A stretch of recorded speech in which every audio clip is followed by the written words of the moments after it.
Welcome everyone to San Bernardino Valley Presents Watershed Moments. As a regional water agency, we have the opportunity to work with agencies, organizations, leaders, and community members across the country.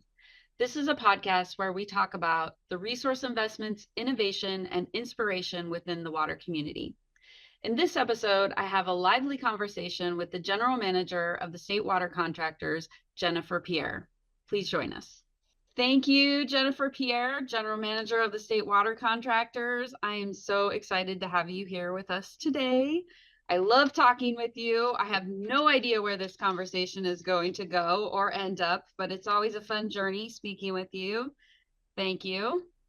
Thanks for having me. Love speaking with you too. It's always fun to have fellow women leaders in water, and obviously also biologists, although you're the one with the waiters. I never did that sort of thing. Biologists unite. Biologists. Yeah. Well, that's awesome. We will get to your professional journey on how you got here, because I think we're one of 3 female biologist general managers in the state. So that's pretty rare. But you are joining us from where in the world is Jennifer Pierre? Right now, I'm in Fresno, California.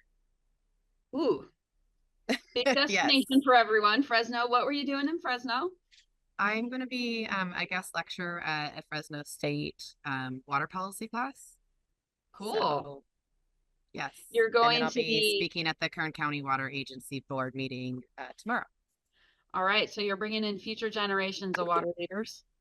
I hope so, and especially from the San Joaquin Valley. I think there's certainly a lot of issues in the valley, and water is super critical to them in ways probably even more acute than other parts of the state. And I think that the expansion of Merced, UC, as well as Fresno, I think there's a lot more interest with the younger generation in environmental and water issues. And so hopefully they will be well prepared to come back and help their communities to establish, safe and clean drinking water, support their agricultural communities, and of course the environments that are throughout the valley.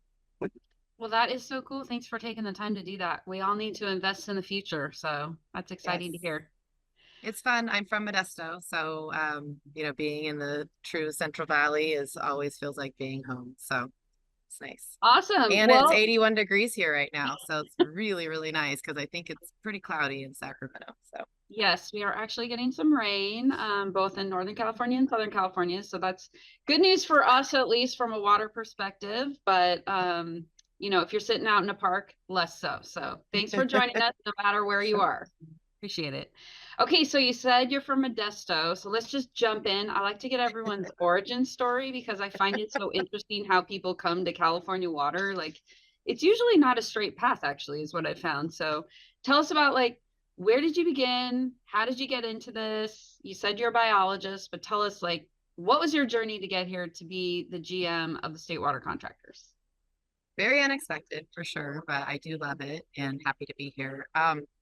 I will start by saying that I don't know if everybody's parents were like this, but my dad used to make us go into the Hoover Dam every time we drove by it, which was pretty frequent because I had an aunt that lived in Phoenix. And then whenever we were driving, I had family in LA, Yuba City, which is north of Sacramento, and then in the Bay Area at San Jose, and spent a lot of time in the car. And we were constantly quizzed on which trees we were looking at. Is it citrus? Is it almonds? Is it walnuts? All the time. So very annoying. I remember being constantly annoyed by my dad for forcing us to look at trees and tell him what kind of crop it was, or dragging us into Hoover Dam, which, back then, that before 9/11, you could kind of do these tours, right? And it was like, yawn, oh my gosh, are we done with this yet? So from there, my journey was definitely not straight, but in retrospect, it's like maybe it was really planted in me to have an interest in what's going on in California water. So I just got to stop you right there and ask a question. Was your dad like a farmer or something? He was in the industry, yeah. So he grew up in Yuba City, and he worked in his summer jobs. He worked in on walnut orchards, which was the primary nut there at that time. And then in Modesto, where we grew up, he was an inspector for Stanislaus County of different ag operations. So yes, he was tied to ag in a lot of ways. In fact, he had this big belt buckle with the cotton symbol on it, which you cannot find anywhere now.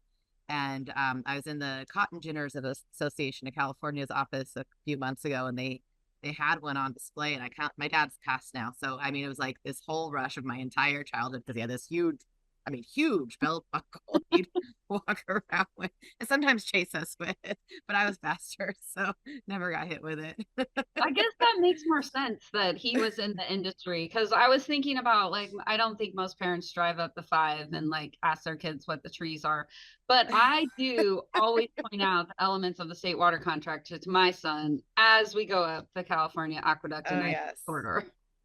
It's a sense of pride, right? Every time you drive over, you're like, oh, State Water Project. So, Yeah. yes. So just very Northern California. And then I went to UC Davis and I studied environmental biology and management. And my emphasis was conservation biology. And then I had a couple folks come speak to different classes. And so I was like, oh, this water thing seems pretty interesting. So I, there was a environmental firm that I had heard of and that had been speaking to some of my classes, and I just had to work for them. I applied for an internship every summer, and I never got it until my senior year of college. And I finally got the internship like this would have been April 2003. So I was going to graduate in June, and I got this internship, and I ended up working there for 14 or 15 years before I came to the State Water Contractors. And when I was at that firm, I did pretty much everything I did was in the Delta. I did a few levee project type stuff, but mostly all Delta stuff. I did all the environmental for the intertie that's super critical to operations actually as we speak. I wrote the Sassoon Marsh Plan and helped negotiate the protection of 30,000 acres of duck clubs, but restoration of 6,000 acres of tidal wetlands amongst duck club owners and the state and various parties. I worked on the South Delta Improvements Program, which was the permanent operable gates and trying to increase pumping out of the South Delta. Worked on the Bay Delta Conservation Plan. And that's when the contractor said, hey, our general manager is going to be retiring. Would you like this job? And I said, no, thank you. But then they convinced me, and I'm really glad they did. So it was definitely not a straight path at all. And it's very big shift from being kind of a project manager, managing lots of technical staff and developing work products to support decision makers, to becoming one of those decision makers and managing a board and being a much more public figure than I was before. But I think it's been a great fit for me. I say it's a really great marriage between me and the contractors, and just I feel like I've been able to do a lot of really great things, and I've been grateful for the support and leadership in the contractor family. Well, one thing I love about you being the general manager of State Water Contractors is that you do bring a big emphasis on doing the science and doing the science right. And I think that that's something that, is lacking in a lot of water projects, is that, you go out and hire a consultant, the consultant pretty much, writes kind of, whatever their perspective is on the project's impacts, et cetera, et cetera. And so a lot of times that's how these projects get stalled, is because you didn't invest in the high quality science at the front end that then the regulatory agencies can use to, support decisions. And so I really appreciate that about you, that you're willing to go to bat for, paying for high quality, defensible science. That's true. And I think it's also commendable that the leaders within the State Water Project contractor family are absolutely committed to implementing actions based on that science. So, everything that we do is published. We don't do science and then decide, do we want other people to have this answer? We require, as part of our science program, the publication of the information that we're getting. So we want to make sure it's high quality. We do a lot of, reviews consistent with any other science program to make sure that they're, the proposals are vetted and that it's legitimate hypotheses and the setup of the programs. But then we want to make sure everybody has access to that information. I think, when I first started in the Delta as a 21-year-old, I came in and I'm thinking, gosh, people, there's got to be like, this can't always be a conflict. Like, there's got to be times when you can actually like move more water, and then there's got to be times when you shouldn't, right? And it's like, seems so obvious, but we just fight over all of it. And the only path forward, as I can see it, is really to improve our understanding of when the risks are occurring and when they're not, and being willing to back off when those risks are in place, and being willing to move water when they're not. I mean, that's really, that is the North Star. And you have to have legitimate science in order to support either side of that. So, we're very committed to that. And as you know, the state contractors, each of them pay significant amounts of money on their bills to the Department of Water Resources in a science program. But as part of the establishment of our organization, you also pay dues. And as part of those dues, you commit, and you have for the last 8 years I've been with the contractors, a total of $2 million a year in kind of voluntary science activities. And it's been huge. It has fundamentally shifted our knowledge in the Delta. It's beginning to shift how science is done in the Delta, which is really important because we do spend about $100 million a year just between the State Water Project and the Central Valley Project on science activities in the Delta watershed. And some of that has been like a check the box, thing. We can't afford to do that anymore, right? We've got to be able to say, this is our hypothesis. This is the information we need to test that hypothesis. And then what did we learn, and publish it? And we've got to really hone in. And that's been something that the contractors have advocated for since the Jeopardy opinions in 2008, 2009. And we're just now starting 15 years later, right? Yeah, almost 20, to really hone in on that procedure. And that's going to really significantly improve the value of the expenditures that we make. Some of our contractor friends will ask me, when are we going to stop spending all this money on science? Like, well, never. So don't expect your bills to go down, but at least the value that we get from that expenditure is going to skyrocket as we, continue to implement this. And I have to really give a lot of credit to the State Water Contractor Board and all of its members, because there's a willingness to be vulnerable, right? There's a willingness to say, we don't know, so we're going to test it. And we don't know what the answer is going to be either. And it may not actually be the answer we want in terms of water supply, but we're not afraid of it. That is actually a fundamental part of true scientific research, is that you don't know the answer before you start doing it. And you have to be able to accept the answer at the end. And then you move on to the next point of research. And I've always had that argument that, like, yeah, you're right. We don't know what it's going to say. We'll have to figure out what to do after we have the results. That's how science works. That's how the scientific method works. Right, exactly. And as it relates to healthy rivers and landscapes, I don't know if you want to get into that, but there's this huge debate about how much outflow the Delta needs. And anytime we were negotiating any of the pieces of it, anyone who would come in and say it's got to be this number, I'm immediately dismissing your credibility, because we haven't done the science and we actually don't know the answer, and no one has the answer. And we can kind of frame it in a way that what we're proposing is a significant amount of water to try to test it. But the idea that we know and they just somebody has this answer and we're just ignoring it, no. And I think it's, I'm really holding people accountable to that. You don't know, so we're not gonna go there yet. We're gonna actually test this, and we're gonna have a question. And I think the curiosity that people need to have in this system just has to be continually. We have to remind ourselves to continue to be curious. Like, that's a fundamental piece of solving some of the problems we have. Otherwise, we get hardened in our corners. And so I think that's part of why I've been able to be effective, is I don't sit in a corner. I am very open to different ways of thinking about it, and let's go solve it. Let's go find out. Let's go do a study. Yeah, you definitely don't sit in a corner. And I think that science is a journey, right? Like people get annoyed when, the scientists changed their mind and now they see this. It's not that they changed their mind. It's that their understanding has changed over time, over different research projects.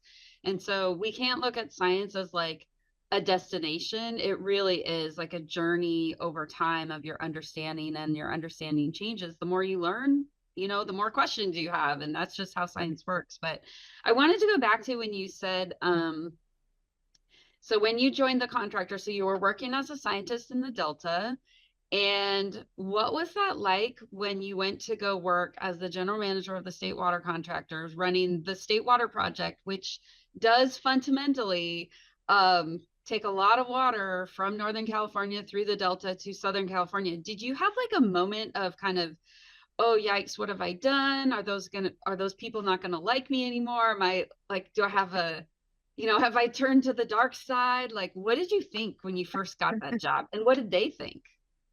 Well, okay, so I have a lot of answers to this because I will say that I signed my contract 2 days before the spillway incident. Oh, wow. So here I'm a biologist, and all of a sudden we have this major PR disaster, right? They don't know what you're talking about. You're talking about the break of Oroville Dam. Right. Not the dam, the Okay. spillway incident. Okay. Yes. The spillway incident at Oroville Dam, a major part of the State Water Project. Yes, our crown jewel crumbled before our eyes after an intensive several year drought in February of 2017 when we had the wettest year on record. I had literally just signed my contract and thought, okay, I'm gonna, come into this organization and kind of sort my way through. And that's not what happened. My first day was like an all hands on deck PR. How are we handling this? Like, you know, revisiting. There's a lot of accusations around did the contractors, cut the DWR budget. There's a lot of swirling Mm-hmm. things. Mike's in my face from all reporters from all over the world. This is a major issue. In fact, the dress I wore that day, I was just telling someone yesterday, it doesn't fit me anymore, but I can't get rid of it. It's like this very, like, it needs to go in like a glass case because it's just so memorable to me. Like, what did I do? It'll So go that in a was, museum someday. maybe I can't get rid of it. So it'll be around. The other thing I tell, I've always, again, when I first started in the Delta in 2003, it was so obvious to me that we can solve this problem. We really can. If we set our minds to figuring out when those risks are and are committed to avoiding the risks or mitigating the risks, we can make this system work for all of the state. Have jokingly said in some audiences that when you grow up in Northern California, they play a little recording in your crib that you're supposed to hate already. And someone asked me, why are they so mad about it? It's like because we're trained to. But I also tell people in Northern California all the time, you know, um, first of all, the State Water Project supports all three major economies of the state. The Silicon Valley, the San Joaquin Valley, and all of Southern California. That really is the economic powerhouse, and those tax revenues and that economic value spread to the rest of the state. I also tell my friends in Northern California that really, really feel strongly about the movement of water north to south. Is like we can send some water, or they can all move here. You pick. And most people that live in Northern California really like the rural nature and the less, developed nature of Northern California. So they kind of go, yeah, that's probably an okay trade. So, Mm-hmm. more technically, of course, the water that the State Water Project is using is either collected in Oroville, which the state contractors pay, close to $1 billion a year for. And we've not received a single flood control dollar cent. So it's really, the role that the contractors play in flood control, in critical flood control in Northern California is often very much overlooked. Mm-hmm. So that's a, kind of a technical answer. And then of course, anything we pick up in the Delta is we're junior. So, once you start to learn, but I think that even as a consultant to DWR, I've always reached across. Like, it's not like the problems were the same. Just as a consultant, I was again less in a decision making role. I think being able to be general manager has allowed me to be more in like the utilization on my own of what I know versus advising others to hopefully use what I'm trying to tell them that they should use. So I don't think it really changed my relationships. I think that I am proud to have really strong relationships with other, scientists in the system. I'm learning my way around policy in the Capitol. It's interesting. I think most people in my position come more from the policy side and from, they kind of know all the movers and shakers. And I'm like, well, I know the guy that wrote that article in the Nature magazine, those are the people I know. So I'm learning, but no, I think it's been a really good fit. I know the contractors were looking for, they recognized that the science was going to be the issue and they sought a person like myself. And so it's been a really good fit. And I think it's been to the advantage of the whole Delta community to have that sort of frame coming from the state water contractors.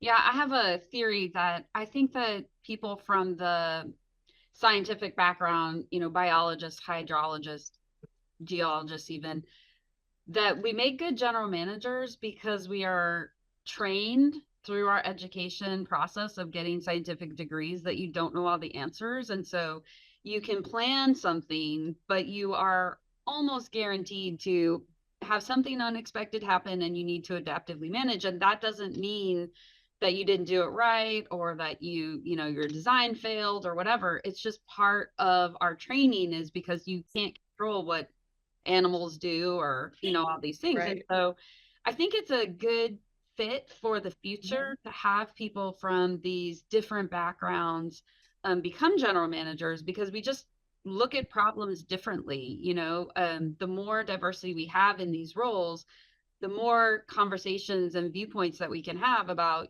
how does an engineer look at this problem? How does a attorney look at this problem? How does a biologist look at this problem? Like, all those different perspectives are really important. And I think that's something that we bring to the table that is new and different, but really valuable in some of these big conversations, because, I never expect things to go exactly how I planned them. Right. I would be surprised if they did. Right. Well, I think too, what I'm noticing is that even engineers are being trained it this way, right? I mean, I think probably if you became an engineer in the 60s, it was just how do you build something, right? And you're just building a levee or a pipeline or a road or a building, just where does it fit? We put it there. And I think biologists, come at a frame of, how to protect the, ecology or the biology. And then hydrologists have a similar thing. And then I think what's happening though is it's forcing even the more linear type roles, like an engineer. I mean, they're just a different engineer now coming out of school. Mm. They are taking environmental engineering. There is no way to do anything in this state anymore. So I think you're right. And I think also that the, the training is recognizing that that's a value, and that being able to bring together different perspectives is only going to make the projects better and more likely to be implemented, really, because you've got all these factors considering at one time. And that just wasn't required before, right? What was required before was just the ability to construct things that didn't fall apart. So it's got a different standard now. Got that plus all these other things. There was a lot of different constraints that have been added on over the decades that now you have to take into consideration, that just weren't part of, the planning process. And I always say, like, all the easy projects are done. They're like gone. We're never going to take on an easy project from here on out, because what is left is the stuff that's really hard, that does require the collaboration and reaching across the table, and really finding solutions to complex problems. And that requires a lot of viewpoints and discussion and acceptance of, what everyone kind of needs to call this a win. Yep. Well, that reminds me, I do like you're saying, really hard is not impossible. Can I get one of those hats? I saw you wearing one, and I would like one, please. I will say that really hard, not equal sign to impossible. That actually is one thing that you work on a daily basis. But, we jumped like straight into the deep end of this conversation. And we probably, I don't know how many listeners we're going to have that don't know about the State Water Project, but can you just give like the quick version of what is the State Water Project? Why was it built? And why is it so important to the Californian way of life and economy? Sure, I can answer that. The State Water Project was constructed beginning in the 60s, and it was really following a huge flood that occurred in the late 50s up in the Feather River watershed. It occurred on Christmas, and a lot of people died. And at the time, the state was contemplating building this project. In fact, the state's been contemplating building a water project in the state since the 20s. Because of the Great Depression, the state didn't have the ability to build it. And so actually the federal government came in and built the Central Valley Project, which is Lake Shasta, Folsom, and a few other facilities. And that really provided significant flood control and water for agricultural reclamation and development that occurred, in the early part of the century.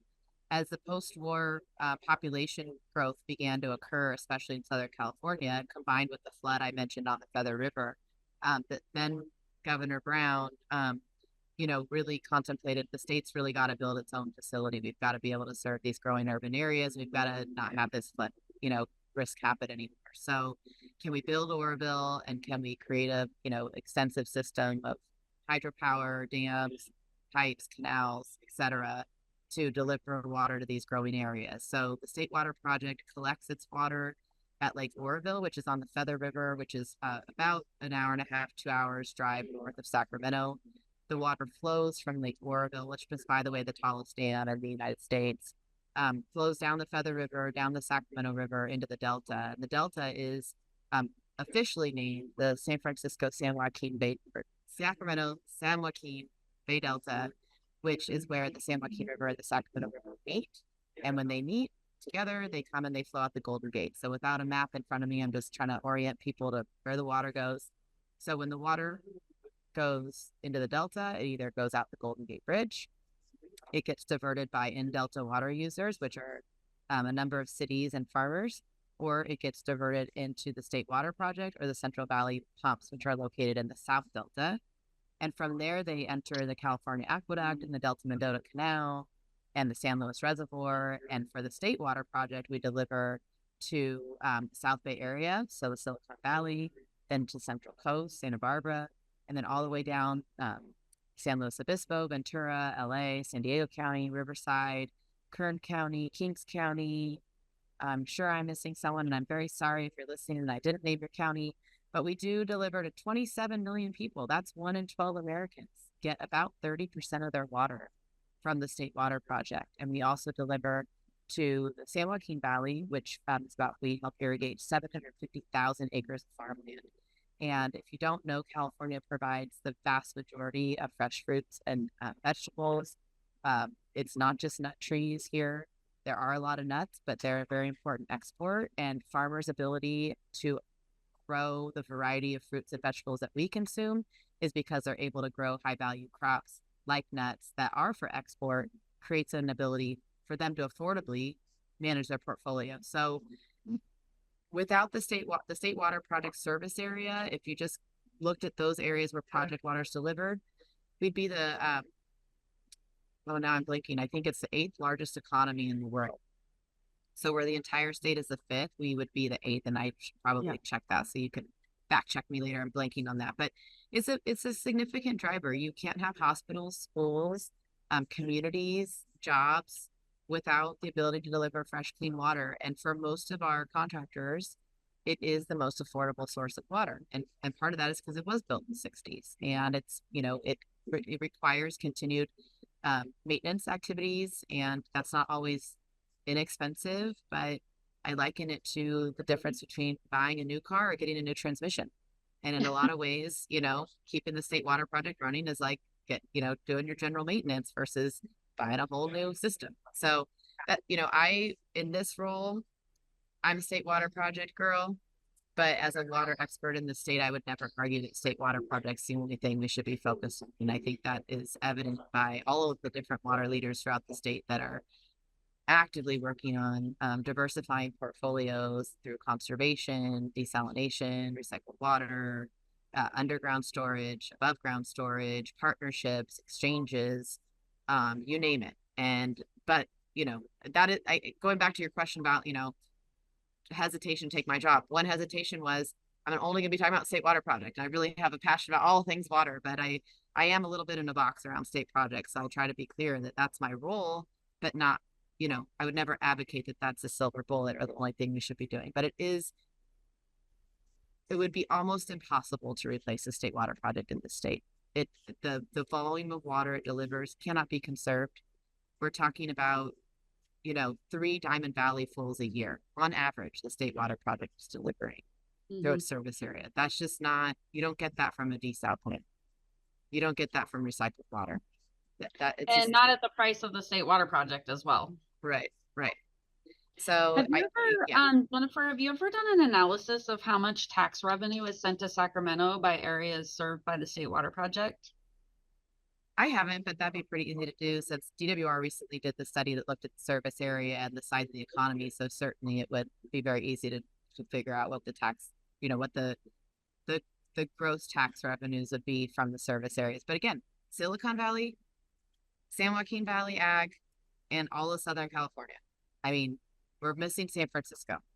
Yeah, I always try to talk about the fact that, people hesitate to integrate the water systems of California and like to think like, oh, I don't need that, I don't need that, or you don't need that or whatever. But it's actually that we already are integrated because we have an integrated economy.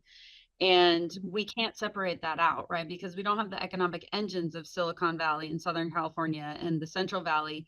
We don't have all that tax revenue going to Sacramento, which is then being used all over the state, and then all the tax revenue going to Washington, D.C. So this is actually a national issue that's really important. And we just can't separate ourselves out into these, villages of areas that need water or don't need water.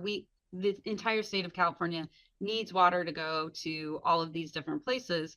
And so, I get frustrated when we think that we can get into these camps, and it's like we already are all one California. Honestly, We are. we Yeah. don't serve ourselves to try to put ourselves in different parties. Yeah. And again, going back to like, there is a space for us to all get what we need. I mean, I don't really feel like we have scarce water in the state. I think we have mismanagement issues, and that's not a finger pointing at any politician or whatever. It's just that we can do a lot better if we better manage the wetter conditions. And I think that figuring that out is going to take a lot of pressure off of the, environmental issues that have been raised. And I think acknowledging that there are environmental issues associated with the State Water Project. There are economic and environmental trade-offs to everything humans do. And we don't have an honest conversation about that a lot of times. I think, we talk about, oh, that's going to cost all this money. Okay, but what is the environmental impact of that? Is that less or more? And we're just, it's interesting how on certain projects we pick the environmental values or the economic values, and on other projects we want a different conversation instead of really having a holistic conversation about all the trade-offs we have to balance in order to ensure that we have safe, clean, affordable drinking water. That's, sometimes I have been referred to as like an equivalent of a tobacco scientist, which cracks me up. So I'm like, yes, God forbid I'm helping deliver water to people. I mean, but we can do it better. And I'm open to that, right? Because that curiosity, I can stay in that space. I do think that on the whole, and I will say that, in my opinion, the North Star the contractor should take is, how do we manage the wet year water so well that under dry conditions, we don't have to be talking about delta. That becomes then a trade-offs between different species, or trade-offs between, do we store more or do we release more? And it really isn't about pressure from Southern California or other parts of the service area on the delta, right? I'd rather get to a place where we have, 25 million acre feet running through the delta this winter, and we've picked up, 5 million of it, and therefore we're pretty good for a while. And when we hit the next drought, we can get through it without having to be part of the conflict. And by removing ourselves from that conflict, there's plenty of other parties that fight, but at least we don't have to be part of it. And that's my kind of goal. And everything we do, as we know, is geared towards that. That's the purpose of sites. It's the purpose of the tunnel. That is the purpose of healthy rivers and landscapes. That is the purpose of protecting our wet year supply and our different biological opinions and permits. That's where we're at, is how do you find that space? I mean, I'm going to keep going back to it because I think there's a lot there. Unfortunately, the infrastructure we have is not going to accommodate that fully. Interestingly, the Delta watershed, and when I say that, I mean all of the San Joaquin and Sacramento watershed, is not drying. When DWR looks at pretty extreme climate scenarios, we are maybe losing 1% total precipitation, which is really fascinating because I think especially with the focus on Colorado and, the people, such a focus in the United States, we talk about aridification and it's drying and the drought, and it's kind of this 20-year drought. We aren't seeing that in our system. What we're seeing is that we're going to have shorter winters. So instead of December through May, we're going to have like January, February, maybe a little bit of March, and we're going to see it in rain and not snow. So we have this huge opportunity in California to look at this from a place of, we have enough. How do we adjust how we operate and our infrastructure to better respond to the enough that we have and be in a better position for climate? That's, to me, an easier problem to solve than literally we're losing some massive percent of actual precip in the system. So yeah, I think the modeling actually doesn't say that we're going to have less water. It says that it's going to fall in different patterns that we're not prepared for.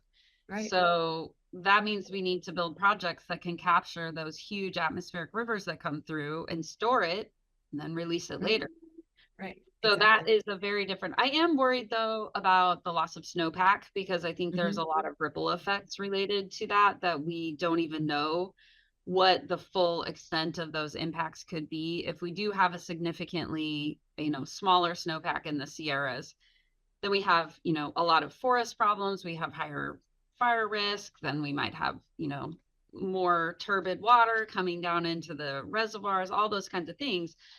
But the simple fact is that we need to accept the future conditions as they are likely to occur and start planning and building infrastructure that you've heard me say this before, that is a system of systems. And it can't be just like, okay, we got one piece of infrastructure and we'll catch as much as we can, and then everything else we can't catch, it's just going to go. It's like, let's build, a series of pieces of infrastructure that can capture along the way. And like you said, we've already invested billions and billions of dollars. You compare it to a car, I compare it to my house that needs a new roof. That, yeah, you don't want to put a new roof on your car, you don't want to put a new roof on your house because it's expensive, but you have to. Like someday you're going to have to, right? So let's just, get it done, invest in the upgrade that needs to happen, and then we can move on from there. And so I think that's really where many of us are, is like that acknowledgement that we don't currently have the infrastructure system that is what we need in the future. And then how do we pay for it, honestly? And to go back to your comment about impacts, this is one thing that I think is really helpful coming from like a regulatory perspective of analyzing the impacts of a project. And if you've ever done that, what you realize is that every single project has many different types of impacts, and you have to acknowledge those and figure out what the right balance is. So, if you're doing a recycled water project that is taking wastewater that was maybe discharged into a river that's sustaining an endangered fish, you got to make up for that. If you're, pumping uphill, there's energy impacts to the grid. If you have, water with a lot of salt in it going into your groundwater basin, you're going to have to figure out how to mitigate that impact. So in the whole perspective, you have to figure out which projects are worth the trade-offs that you have to make. And that goes for not just water projects, levee projects, recreational projects, all of these things that we do, they have impacts on a system that we need to recognize and figure out, like, what is the best choice that we have.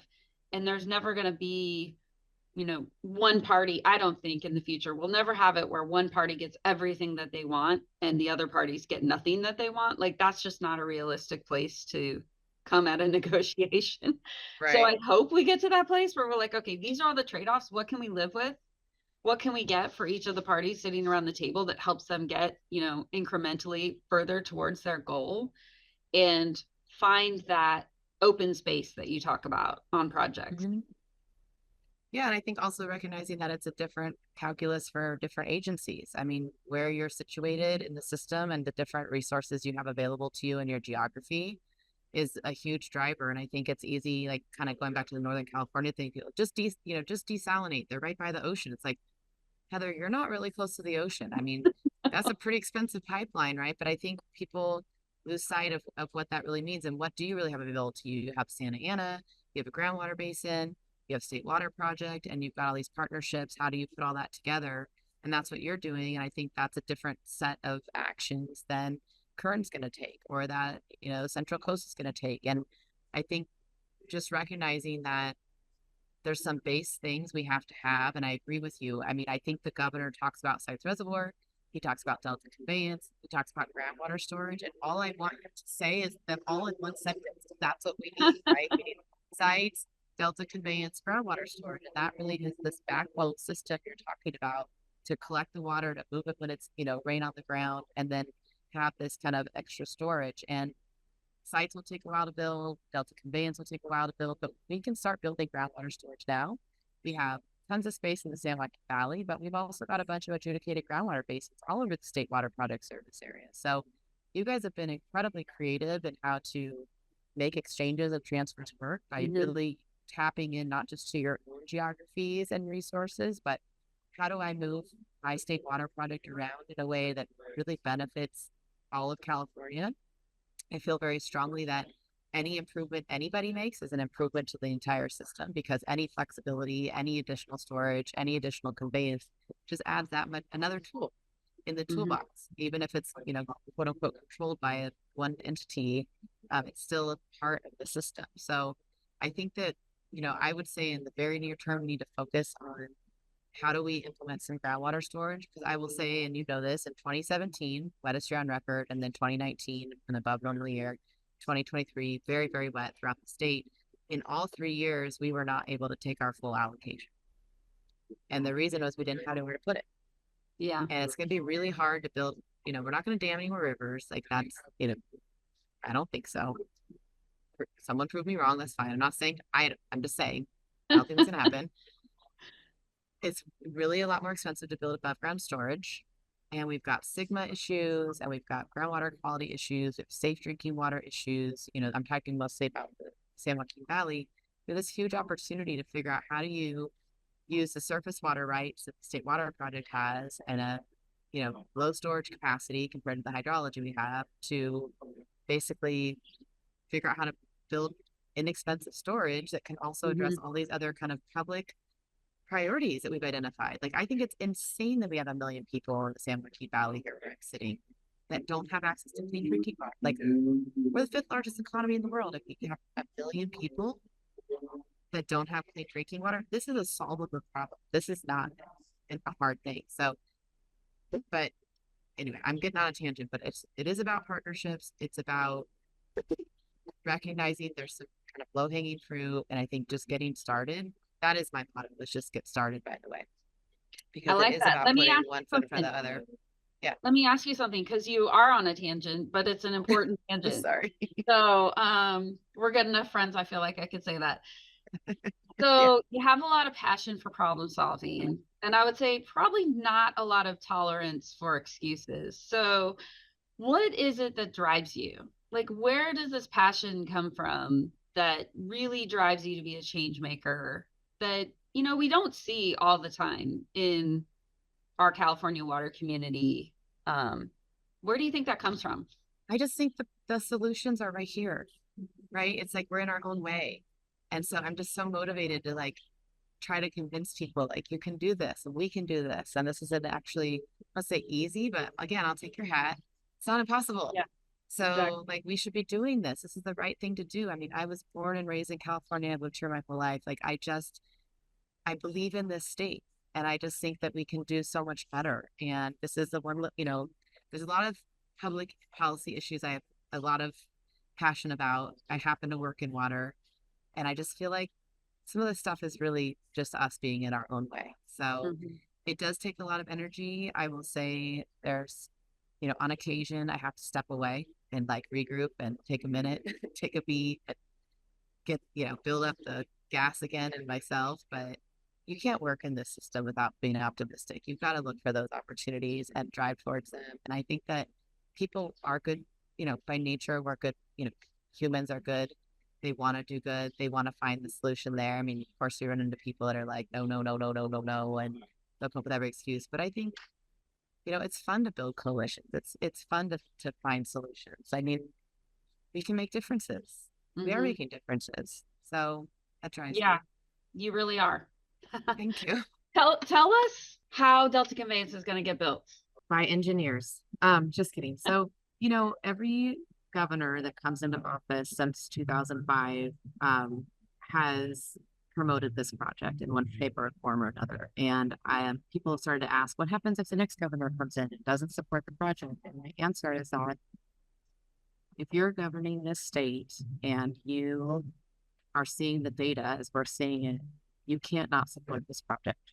There is a potential for Southern California to lose access to Delta water. Again, 30% of its supply on average for 6 months to 3 years if we were to have a seismic event in the Delta. And earlier I described the water as we move it through the Golden Gate. That's San Francisco's Golden Gate Bridge. This is a very seismically active area. So I think when you're looking at that risk to Southern California's water supply, it becomes very real. I think when you're looking at even ongoing operations like we've been seeing here, not being able to move a lot of water during high flows because we have fish sitting in front of our current flows. The evidence is very clear, the need for the project. And I think that hopefully the project gets built because leaders in the state can identify that need and address it before it becomes a crisis. But at the worst case, we will have a crisis and it will be constructive response to that. That's not ideal. But I think that This is not a made up need. And I've said to many, many people, this product is not fun to work on. If there were real alternatives to it, we'd be pursuing it. But we're not, because every time we look at this project, it is what is needed and it is what pencils. And we're not going to stop pursuing it. So I think we're closer than we've ever been. I think we've had really concepts in the past, and now we have an actual project. That's thanks to the Design Construction Authority really advancing this to an implementable project. There's clearly more hurdles. I'm not going to dismiss the fact that we have a 15-year construction project in someone's backyard. Nobody wants that. And I'm not going to dismiss the very strong opposition to the project. But at the end of the day, we're talking about 27 million people's water supply. And that will ultimately prevail, because if you're the governor of California and you're a leader in the state, you just cannot ignore that fact. So how it's going to get built, we're going to keep trying to educate people about it. I think keep being honest about the impacts that it has and mitigating and avoiding them the best we can. And hope that we can get it under construction before we're really regretful that we haven't done it yet. Every day that goes by is $1 million more cost to the project. That's true. I always say projects don't get easier or cheaper over time, so we just gotta do it. Right. Okay, I'm gonna let you get to your teaching schedule that you have lined up, but I have one more question for you, which is, tell us about a watershed moment in your life or career. I think that signing the MOU for what was previously the voluntary agreements in the governor's office with a host of other water agencies who we don't typically partner with, but are now very much partnered with, that is a completely science-centered, governance-centered program, for me was huge. I don't, a lot of parties want to fight over how much habitat and how much water and how much money, but I'm just so excited about the fact that we're talking about setting up a governance conversation and structure to really work through the trade-offs and have the dialogue and build the relationships we need to truly manage climate change. So being there, signing that, bringing along parties who maybe historically have not been open to living in this way. And again, that vulnerability and the willingness to try and to ask and be curious and not insist on knowing the answer, and really signing on to a program that promotes that sort of curiosity was a more recent kind of very proud day. That was an amazing accomplishment. And I will tell you that the State Water Contractors, we are so grateful to have you. You have made so much progress on our behalf, and we really appreciate it. And I thank you again for doing this podcast with us. And I can't wait to see what you do next. Thank you. I am so grateful to have you and others supporting and leading what we're doing. And I wish we were in person so I can give you a hug. Oh, me too, but I will send you a really hard, not equal to impossible hat. Yeah, you thank deserve you. it. Okay, thank you. Thank you, Jennifer. Thank you, everyone, for listening to this episode of San Bernardino Valley Presents Watershed Moments. I hope you enjoyed the conversation with Jennifer, Pierre, and I talking about the California State Water Project. If you liked what you heard, be sure to like, subscribe, and share with a friend. And always remember that really hard is not equal to impossible. Thanks for joining.